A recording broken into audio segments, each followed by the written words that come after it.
Well, thank you for joining us, Sherene. Could you maybe start by walking us through the events leading to your wedding?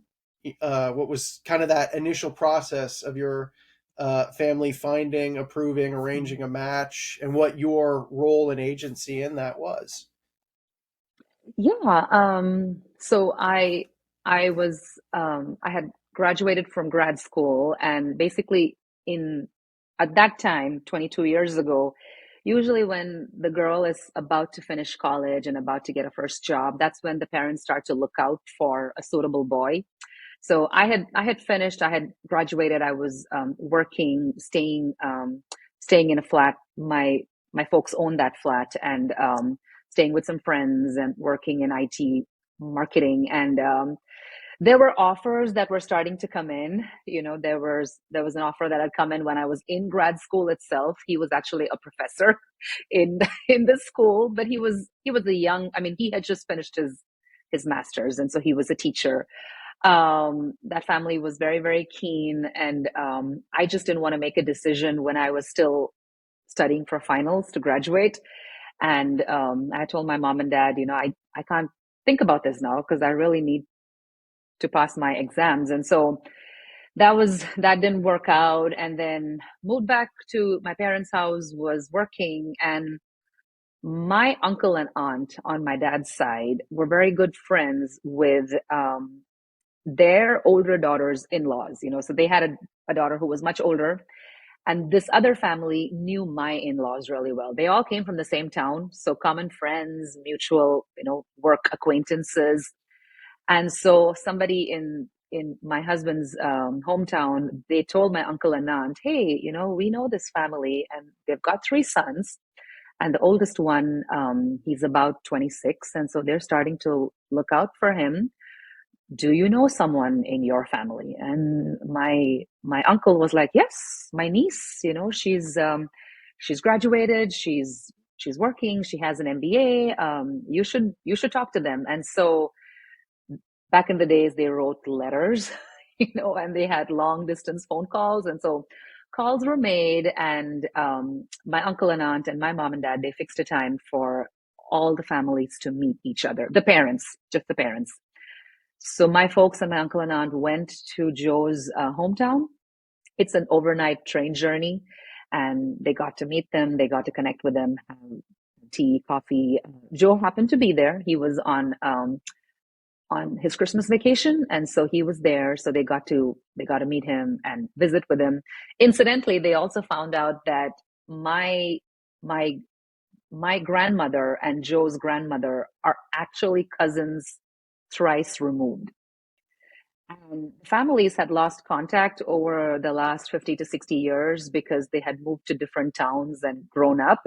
But they discovered they had common family. And my parents really liked him. And so the following month, he came to visit me. He came to our house in India, and he came with his dad and with an aunt of his. We had tea, and he took me out for ice cream. We went out for ice cream, and I remember saying things that seemed really smart and witty at that time. Looking back on it now, it's kind of cringy. Um, I told him I wouldn't pick up your dry cleaning, and I won't do all these kind of chores. You have to be responsible for them. After this episode, I'm going to go drop off the dry cleaning. It's sitting at my kitchen door in a laundry basket because I'm the one who does all the dry cleaning. And if I didn't take it to the cleaners, he would have no shirts to wear. And so we went out for coffee, and we came back, and then yeah, and the next day it was a Saturday, and the next day it was a Sunday.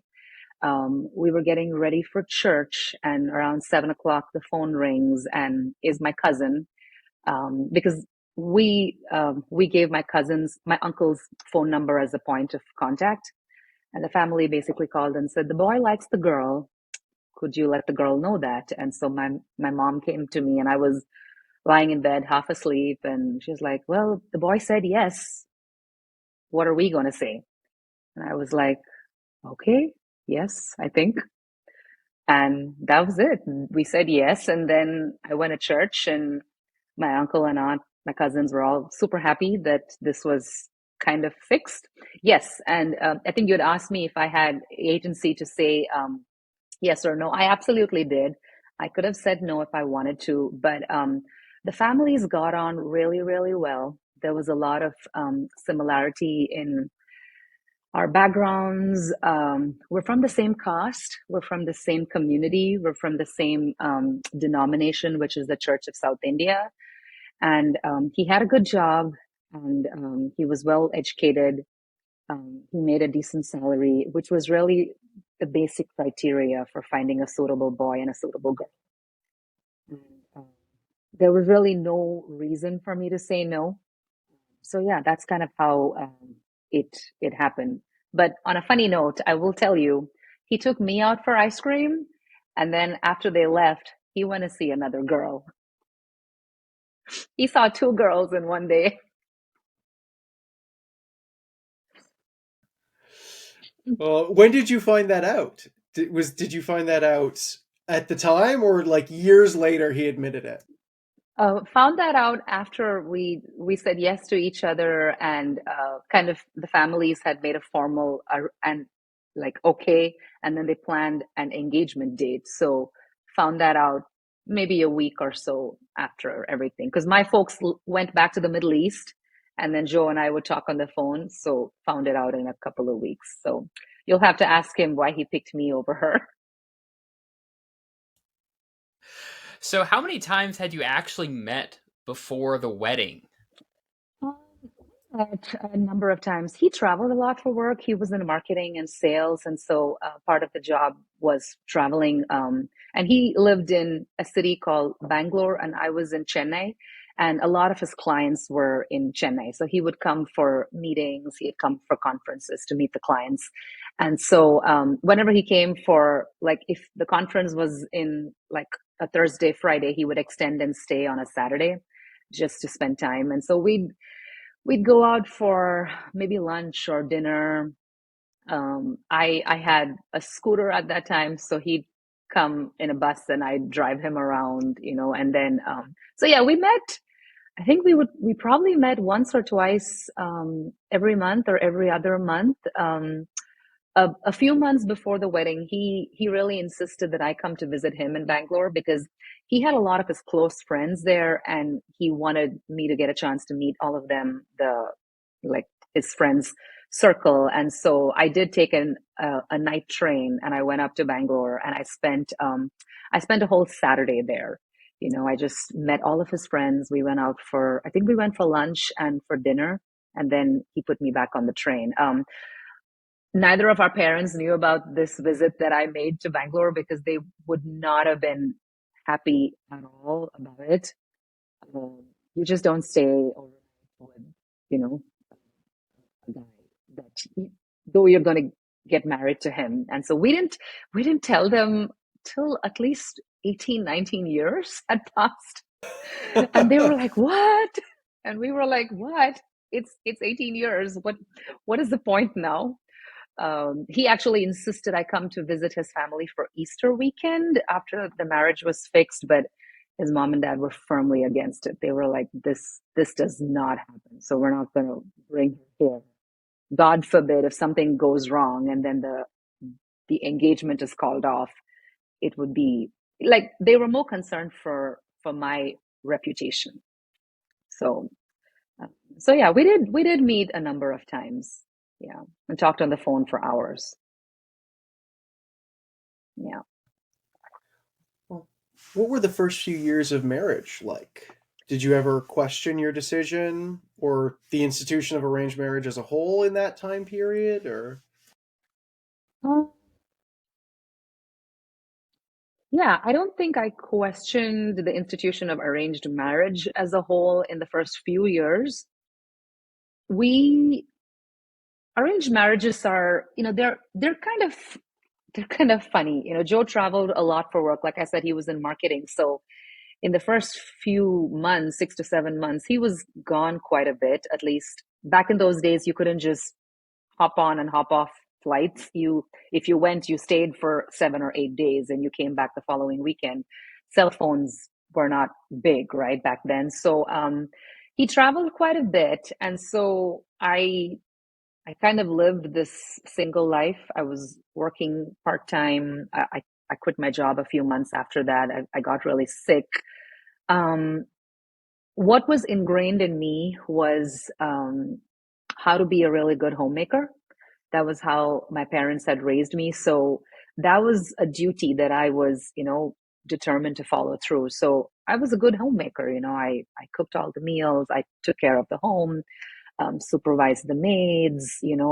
I ran a good little one bedroom apartment. I took care of the family. I did the laundry and did all of those things. And so I wasn't very ambitious in career and those kind of things. I had an MBA. I was very good in marketing and sales, but I did not really focus on it that much. I was perfectly content to be a wife and a stay-at-home mom or a homemaker.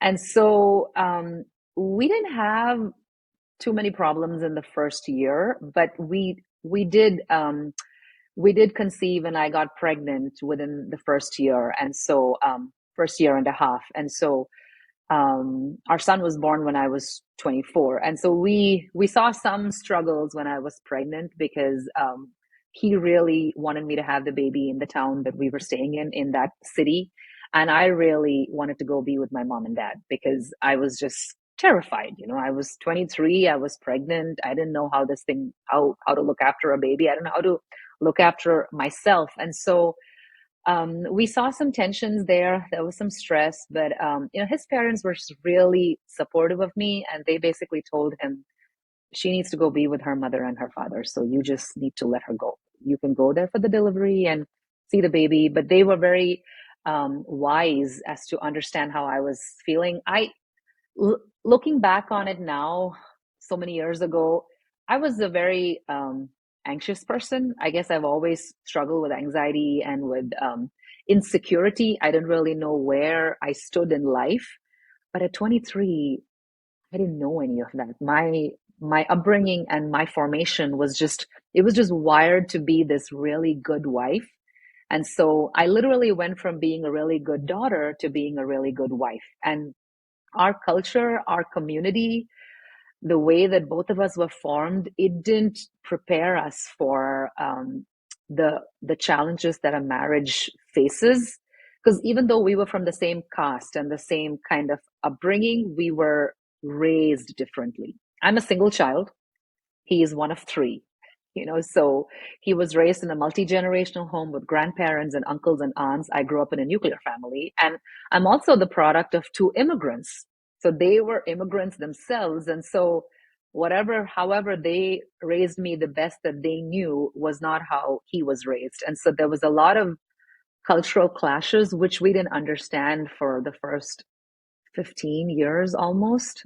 So we just had to wrestle through a lot of that. So I never questioned arranged marriage, but I did question why these two people. I'm so different from him. He's so different from me. Should I have picked someone else? But those are like fleeting thoughts that come and go in the moment of an argument or when you're crying and then we were parents by the third year. You're trying to keep this human being alive. And before we could, get through the season of parenting him, we packed up and moved to the US.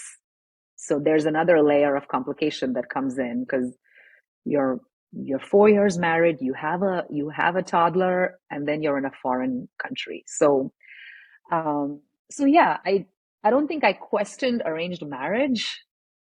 I did question why me, Lord, for sure. Like, could this be better if only he understood me better, if only I understood what he was thinking.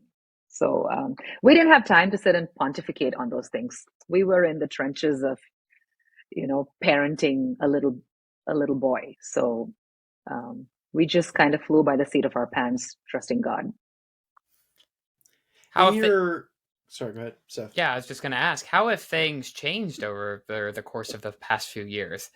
Do you still have those fleeting thoughts, or have you been able to get through the rough patches in the first few years? Um, when when I look back now, this July will be our 22nd wedding anniversary. So when I look back on who we were, yeah, we've come a long way. Yeah, When I look congrats. back on who we were, and I think we had a few friends over last week, and they saw a couple of the wedding pictures that I have displayed around the house. And each time I look at those pictures, there's a part of me that grieves for the young girl in that picture, because I look at 23-year-olds now, in church and when we meet them at college and everything, and they're so young. We just finished a premarital counseling session for a couple, and they're 21 and 23. And after every session, Joe and I would talk about the material that we worked through them, because we never did premarital counseling back in those days. That didn't exist. And so we're working through this book with this couple. And of course, they're doing all the homework, and we're just talking with them and asking, like, helping them. But it was so good for both of us to kind of go through some of that material, because we could go back and go, you know what? These were some of the things that I never realized about you. I never thought about that. And it's it's insane to see how much we have grown. And I wish I could attribute it to life and circumstance and maturity. Maturity, yes, but I think a large part of it, or almost all of it, is really our growth in the knowledge of God. It is supernatural to see the way that we have changed. Like I said in that CT piece, somebody did mention this to us in 2019. They actually said, you both look and sound different now. This was a close family member, because we were always the kind of bickering couple, and I was anxious and scared and insecure, and I would, like, um, not want to do certain things that he would tell me to do, like in a family gathering. And usually, when you do that in a big family, if you have siblings, people kind of keep quiet and maybe they talk about it behind closed doors. Joe and I would often bicker in front of family members. So I would be like, "No, I want to do it like this," and he'd be like, "No, we're going to do it this way because this is what this is what we do. This is the expectation of our family." And I didn't like many of those things, but I would do them just because out of a sense of duty to honor him. And yes, I suppose that endeared me to the family members, because they were like, "Okay, she doesn't like it, but she's still doing it. So, she's a good girl who's trying very hard." And we kind of stopped doing that as time went by. I think we started to realize that, okay, let's just talk about this privately. And he started to understand where I was coming from. And just the dynamic between us was not so fraught with tension. It started to become more understanding. And so when people started to say that we could see it in the way that we behaved, we just realized that it is nothing but God's mercy and grace. I mean, literally growing closer to God through our pain brought us closer to each other. So, looking back now, it's it's crazy how far we've come. We feel very old on the inside.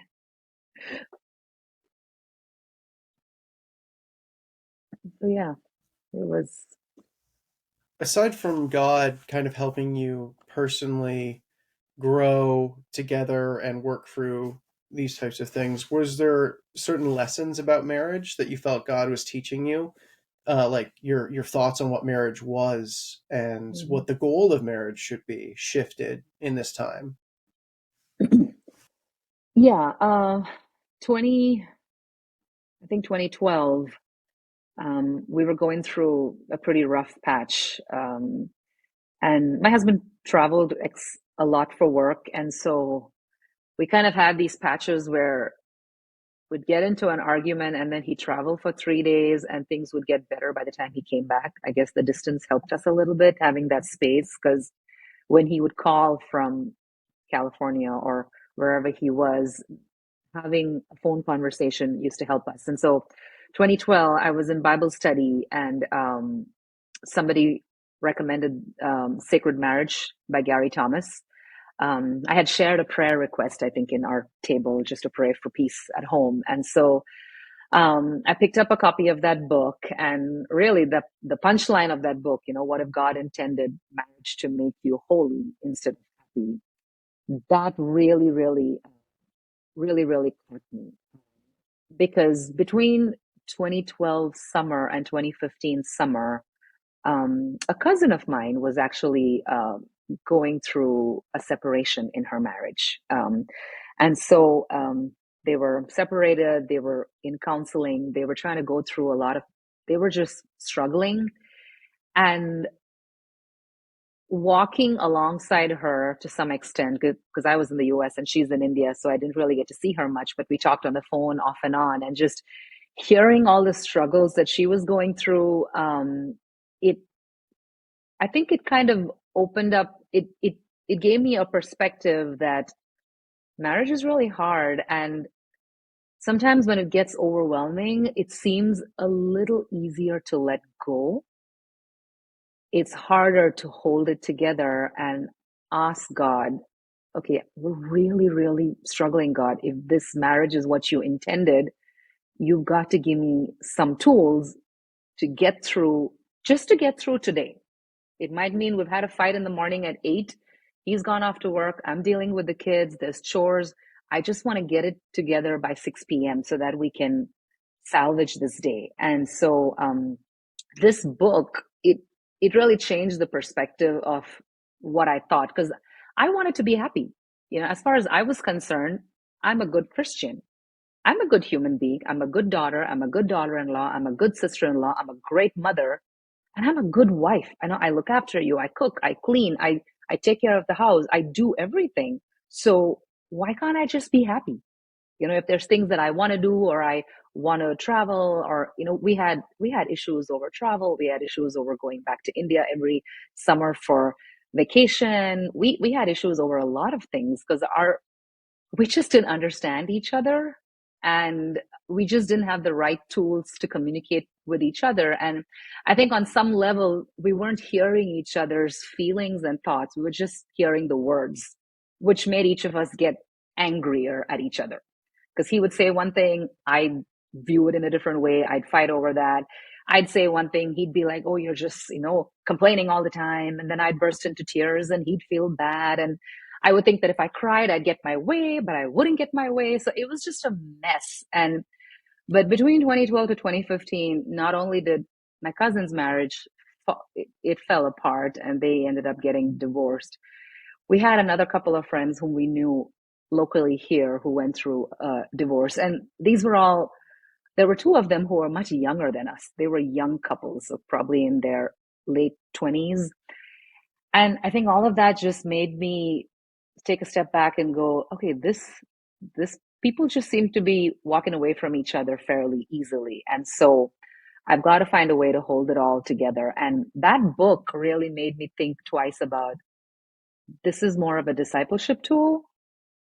God intends for us to become more like him in the process of being married to another person, because your true self is revealed, and your true self is pretty ugly on the inside. It's selfish and it's ugly, and you want what you want. But marriage is really about thinking about someone else. And if it really is intended to make us holy, then how am I becoming holier in the process? Because all I'm concerned about is making myself happy. So I actually prayed. I think there was one really bad day where we were crying and fighting, and I was sitting in the master bedroom, and I literally just cried and said, okay, God, you've got to tell me how I can use this as a tool to make me more like you and not about my own selfish needs. I still want to be happy because I'm human. I don't want to be sad all the time. But I need to figure this out, because our life is not happy. Our kids are not very happy. So what am I supposed to do, God? I've got nowhere else to go. And the reality also was I couldn't exactly go to our family members. They were far away, and I just didn't have anybody to go to.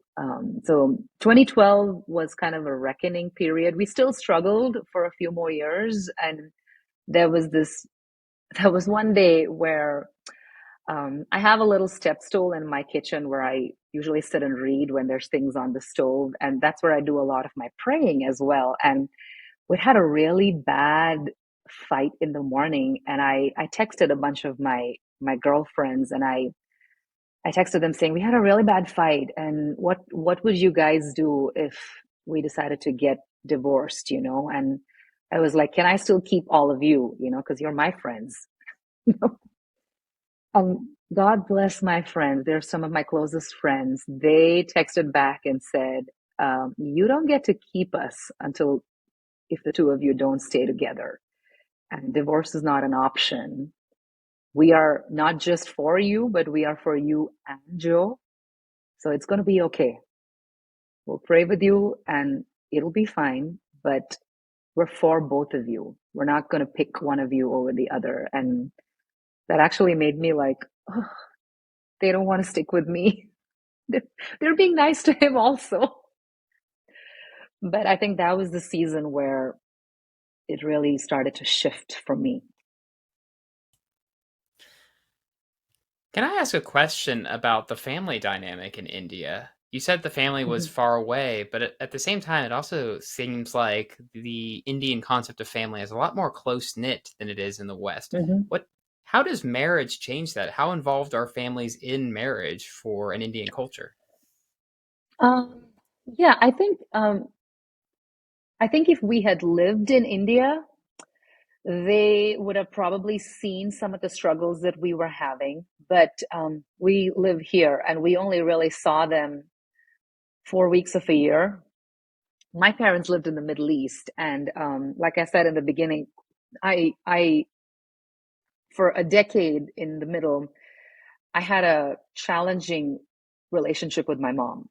It was a very strained mother daughter, um, and we've come way far now. We're so much more healthier, but as a single child, I think she really struggled to let go of me.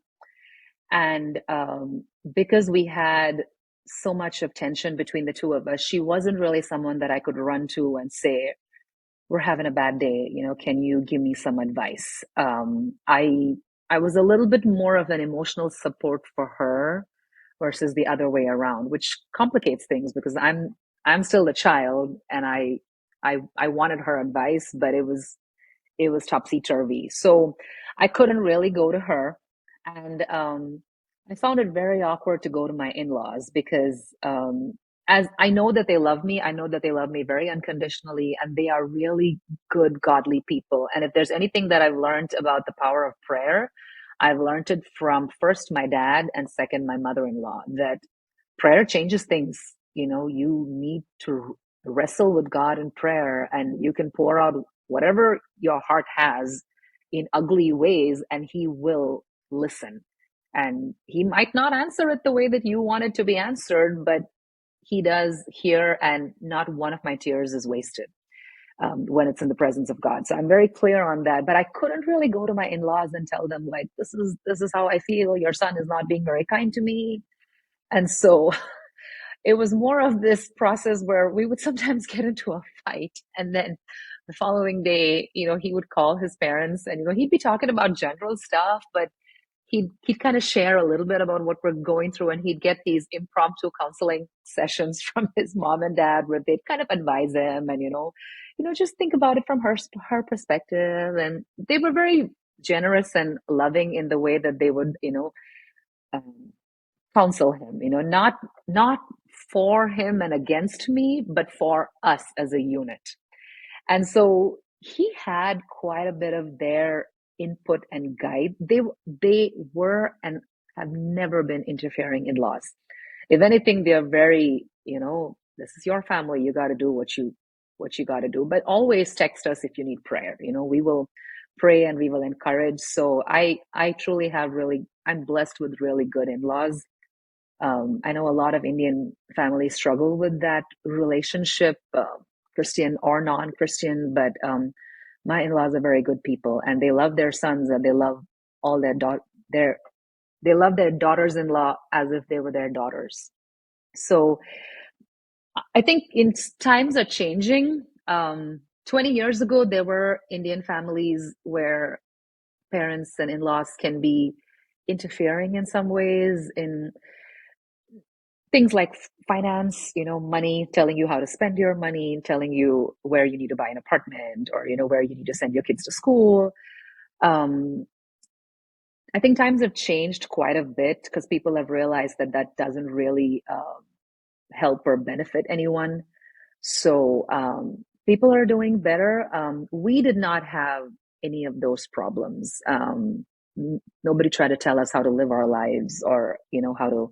So they didn't really intrude much, and so I think the distance also helped. I can't say how life would have been if we had stayed in India, because I do know that when we lived in India and our son was born, he was the first grandchild on both sides. Both sets of parents would come every 2 months to visit the baby. They'd come and they'd stay for a weekend. And so they were constantly in and out of our lives at that point. My parents, especially, were very involved because I'm their only child. At least my in-laws have three. So my folks were really more involved. I think leaving India for the United States gave us an opportunity to depend on God and each other a little bit more than depending on our family, which in hindsight might have been a little detrimental. So yeah, that's kind of how it worked for us. Is there anything you've envied about unarranged marriages? And in turn, what have other people seemed to envy about your marriage? Um, Too many people envying an arranged marriage. I think a lot of people are watching the Netflix show Indian Matchmaking now, and they're like, "Oh, this looks interesting," to have someone do all the hard work of finding partners.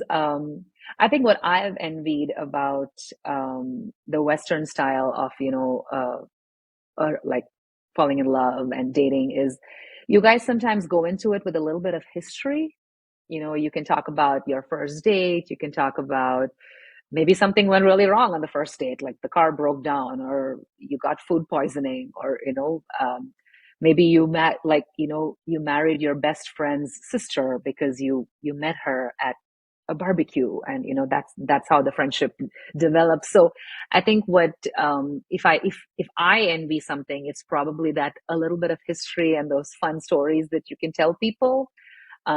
We don't necessarily have too many of those stories. I think there was the time that I went to visit him in Bangalore without our parents' knowledge. We had Pizza Hut for dinner before I caught my train, and I love spicy food, so I had ordered the spicy Indian style pizza. And Joe is not a big fan of spicy food. I mean, he can handle flavor, but not heat.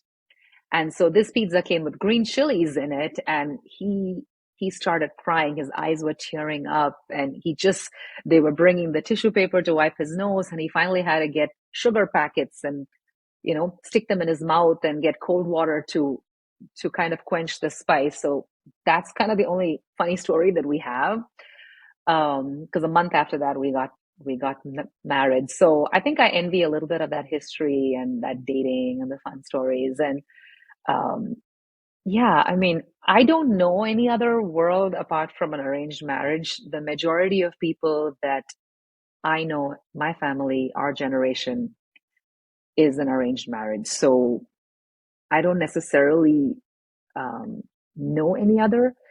And yeah, I think those are probably the only things that I really do envy. Maybe a chance to get to know each other in a more casual setting because you're hanging out with friends, you're maybe a college sweetheart, you're doing life together, those kind of things. We kind of went into it as two strangers, and so you automatically are adults when you get married, like even though you're 23 and 27, there's groceries, there's bills to be paid. You kind of get into this adulthood where you're not quite ready to be there, but you are. So yeah, I think that's probably what I would envy. I really liked when you said the purpose of marriage is about holiness and not happiness. And if I could jump Hmm. back to that, I just want to Hmm. ask you to maybe elaborate. What do you think the purpose of marriage is?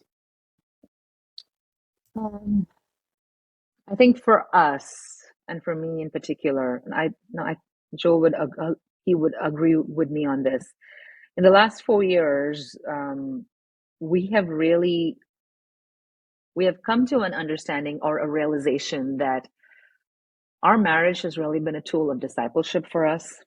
It has taught us so much about how frail we are as individuals, and how selfish we are as individuals. I mean, no matter how good of a person we can be doing good things, we're pretty selfish when it comes to our needs. And it it has been a process of really refining. God has refined us through our marriage to make us more and more like him. So I really do believe the purpose of marriage is to make you holy versus making you happy. Happiness is secondary. God doesn't want us to be unhappy necessarily, but there are a lot of marriages where people are, walking alongside a chronic illness, or a person who is, battling cancer and other struggles. And those are not necessarily deliriously happy situations, but I think they find deep joy and contentment in the life that they have, and they glorify God through the life that they live. I think it was in Tim Keller, in his book, The Meaning of Marriage, I think the first chapter, he says, everybody wants to go to heaven, but nobody wants to die first. So, everyone wants to get to heaven at some point, but there is this constant dying to self. And I think when you are called to die to self, whether it's in marriage or other areas of our life, you're thinking of yourself a little bit lesser, and you're putting the other person first. So there's this constant mutual submission. I kind of view it like this kind of a dance. And way back in a few years ago, when I was in seminary, we spoke about the Trinity. How God the Father, God the Son, and God the Spirit kind of are in this mutual submission to each other, and there's this mutual dance that takes place. And so I liken a healthy marriage to that, where that kind of happens constantly. And the only way it can happen constantly is if we are continually aware of the presence of God, and that is hyper cognizant in our hearts and in our brains. So I have really viewed marriage as a very strong discipleship tool through which God is refining us more and more to make us more Christ-like. Is it good to have classes for marriage, like, where you teach communication tools, or you teach people how to have healthy words to use with each other, to create time out, like time for each other, and express your feelings? All that is really, really great.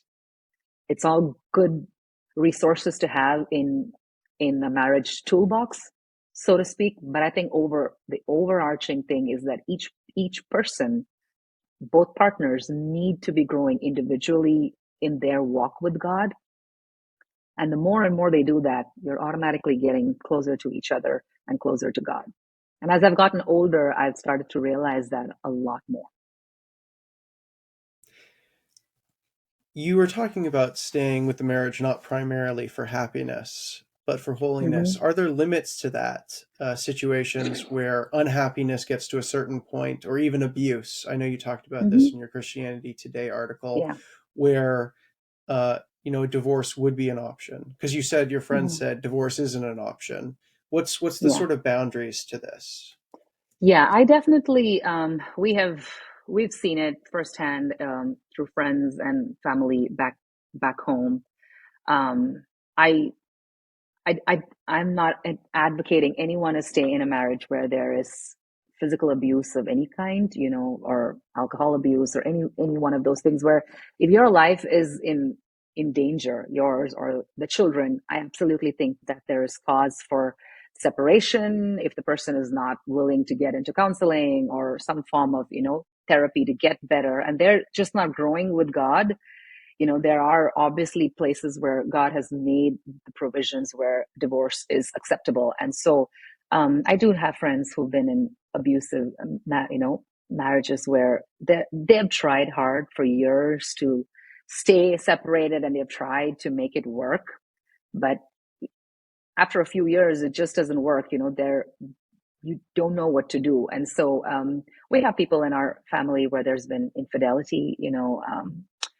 One partner has walked away, kind of abandoned his wife and his kids, and if they've gone for years on end and they're not going to come back. So I don't believe that you're required to stay in that and hold on to some kind of a lark that they're going to come back at some point. I do believe that God has grace. He has compassion for those who are wounded and wounding. And I know that he's going to make things right when his kingdom comes. So um, I for us it wasn't like that. For us it was just two very different people, and my husband often shares this, in group discussions and stuff. There is a verse in the Bible which says, "Do not be yoked to an unbeliever." So something which he shares is that even though he was raised in a Christian home, he was raised by believing parents and grandparents. He grew up going to church, going to Sunday school, singing in the choir. He thinks he was more of a cultural Christian, like he did it because it was what everybody did on a Sunday morning. You go to church, you sing in the choir, and then you come back home. He didn't live like a Christian. He didn't his walk with God was not his personal walk with God. And he would tell you that he probably did not really come to that awareness that he wasn't a, a Christian in the true sense of the word until much later in his life. So he often says that we were kind of unequally yoked because even though my faith was very young and a fledgling faith, because I had also grown up in a Christian home, my faith was stronger than his. And for a long time, because I didn't have anybody to talk to about the problems that we were facing, and I didn't have any encouragement or mentorship, all I really did was pray. I would pray and I would journal, and I would kind of ask God, tell me what I can do to be the kind of wife that he needs, because I don't understand what he's saying.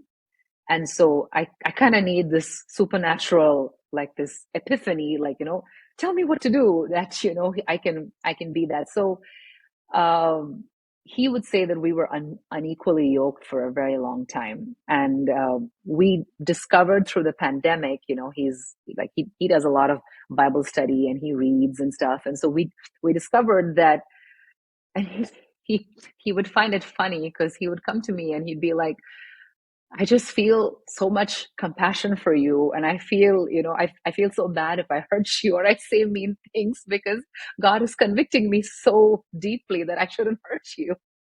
And I'd be like, yes, all my prayers are being answered after all these years, because God is really working in you. But it's been amazing to see the way that he has grown in the knowledge of God. And because I've seen him for 22 years kind of change from a 27-year-old young man to, in his late 40s now.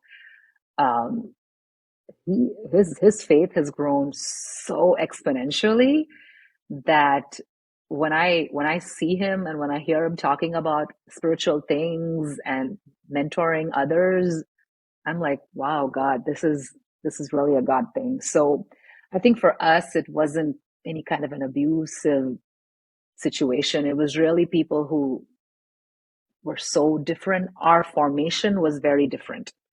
And so we had to figure it out for our, like, how we're going to go together. And so we were formed by very two different backgrounds. And so, yeah, I would, if there's a person who's in any kind of physical abuse or those kind of situations, I definitely think that they need to take a step back and step away. If they can work towards reconciliation, that's great. But it's a hard walk. It's a very hard walk. I might jump ahead in the questions if that's okay. So, on the one hand, we have arranged marriages, and you've talked at great length, I think quite well, about how they can really build your holiness. But also in the West, we have our non-arranged marriages with our dating and stuff. When it comes to Christianity, which one do you think, Or is there one that you think is better at building up that holiness? Does one form of marriage really help us better than another? Or are they both equal paths to the same destination?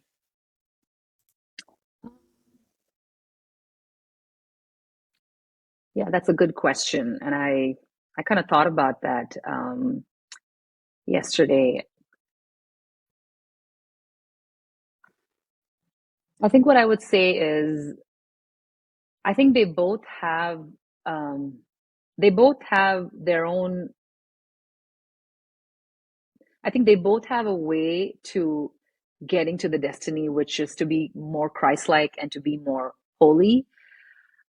I would say that arranged marriages probably amplify that tension of being um, of because we're all sojourners on this planet, and I think what an arranged marriage does is it definitely causes you to have a dependence on Christ a little earlier when problems arise versus falling back on a relationship which you've kind of always known, maybe, and that you can kind of be like, hey, you didn't behave this way 6 months ago when we were dating. Why are you behaving like this now? It's kind of like saying, there's when you are a new creation in Christ, you put the old person away and you put the new person on. So I would liken it to, I still remember when we we got married, and the following weekend, 5 days later, we had a reception in my husband's hometown, and we traveled by train for that. And so my mother-in-law's only expectation when I got off that train was that I needed to be wearing a beautiful silk sari, and I would have to have some of my gold jewelry on, which is the chain which I got when I got married, and flowers in my hair, to signify to everybody in that small community that I was the new bride in this family. She really wanted, and that was important for all three daughters-in-law. So every one of us, when we got off the train, we were not dressed in our jeans and our t-shirt. We changed and we got off as a new bride, and we were expected to dress like a new bride for the rest of that week when we stayed there for the reception and that week. And so everybody who saw me wherever we went outside to the church, they knew that, oh, this is a new bride and she belongs to this family. So there was almost like a setting apart of this new person. And I find that in an arranged marriage, you do take on the identity of your husband's family, your husband's community, added on to the last name which you take on. So there's such a demarcation right away. Sometimes with dating and the Western kind of marriages, you can't even make out if the bride is the new bride if you see her the following week or the following month, because if you look at Hindus especially, you can make out that you can make out a new bride for a whole month because she will wear jewelry. Her Mangal Sutra will actually be covered in turmeric, so it'll be yellow, and she will have all of the henna on her hands up to her elbows. So that takes about a month to go away with washing and stuff. So you can actually make out that she's a new bride. And so I have found that in an arranged marriage,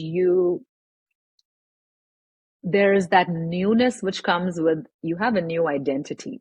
You're not the old person anymore. You're not just your parents' daughter. You're someone else's wife. And because you don't know this stranger that you've married, you kind of assume an identity which is partly his and partly yours. It's a very communal kind of a thing. So there's that tension because you're always struggling with that tension. You want to be you, but you're also your husband's wife, and you're also their daughter-in-law, and that tension exists. Sometimes that is missing when you go through dating and a courtship, and there's not that communal kind of a thinking. It is a little bit more of an individualistic thing, like, I chose this person, I fell in love, we met on a dating app and we fell in love, and we're gonna make each other husband and wife. Whereas in this, there's that communal thing where you are all a representative, and so I kind of represent his family and vice versa. So that tension is what I think is missing. So I, I think the end goal of any marriage is to make us more like Christ. But I think with arranged marriages, this tension helps a little bit, whereas it kind of is missing in love, dating kind of a thing. You don't really have that a communal coming together and that you're like a representative of his family. You mentioned Hinduism. Have you noticed that there's a major difference or major differences between arranged marriage in Christian families and arranged marriage in non-Christian families in how that marriage plays itself out and those sorts of. Um, I think times have really changed. India is extremely modern now. When we go back to India nowadays, we feel like old fogies because we're still living 20 years ago. Back when we got married, the majority of our friends, their marriages were fixed and arranged the same way. It was either through family member, a grandparent, an uncle, an aunt. I have friends from college, undergrad, who got married in the final year of undergrad. They'd finish their final exams, and the week after that would be their marriage. So they were like barely 21, completely new and so young. So it was done pretty much the same way 20 years ago. Things are changing a little bit more now. There are a lot more dating apps and matchmaking services, even in India. And so people do want to find the partner that's best suited to them. And, um, it's more modern, more sophisticated, places where you work, what kind of background you come from. And there's a lot of intercaste and intercommunity marriages as well. People are a lot more open and broad-minded now.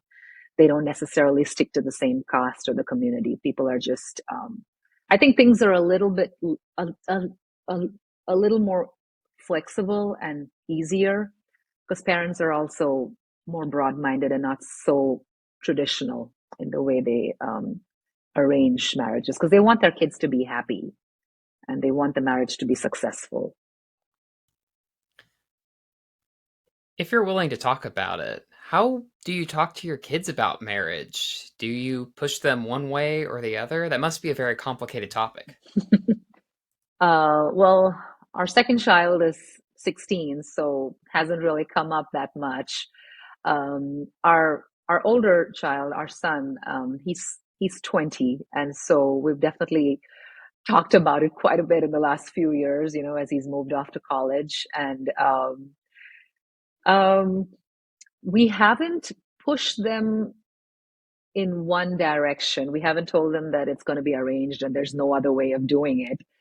Um, but we have definitely shared with them the benefits of an arranged marriage. We've shared with them our story, their grandparents' stories, their uncles, their aunts, and so and they've seen plenty of successful marriages around them. So we've told them that there are benefits to us choosing someone who we think is suitable for them, because we know your personality, we know what makes you tick, we know what are your strengths and your weaknesses. So we could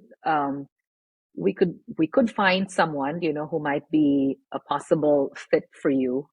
But at the same time, we also know that they are growing up here. They're growing up in a different culture and a different environment, different communities, which has influenced them wherever they go to study. And so we are open to whatever comes their way.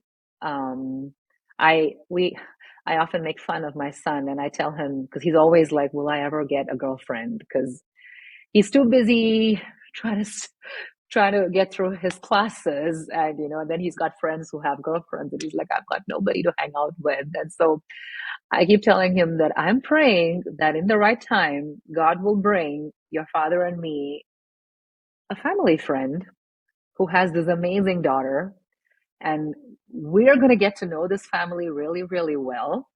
And through the process of us getting to know this family, you're going to get to meet this girl, and it's just all going to work her favor and in your favor. So I just make fun by saying that that's my prayer, that we would find this person whom we know as really good family friends, and that they have this girl who would be a perfect match for you and you a perfect match for her. So it can be like a semi-arranged marriage, so to speak. You guys just meet and you fall in love, but we approve. So it's just a way that I kind of pick at him by saying that's kind of what I'm praying for. So we haven't really stirred them one way or the other. We have asked them to really, really pray for their future spouse, and that's what we pray as well whenever we think of that.